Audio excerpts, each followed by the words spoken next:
જય જવાન જય કિસાન મિત્રો, જો 451 ઘઉં છું. હવે આટલા ઓછા વધુ છે, પણ પવનમાં પહોંચો જરાય પડ્યું ના. જો એક જ હરખા ખેતરમાં જો એક જ હરખા વધ્યા.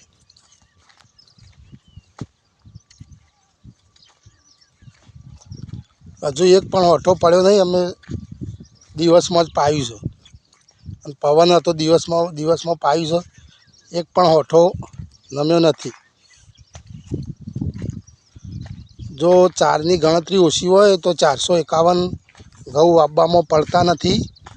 એક સરખા નીકળી જો હું ખેતર હું તમને બતાવું છું. કોઈ જગ્યાએ એક પણ હોઠો ઊંચા નીચો હોય તો જય જવાન જય કિસાન.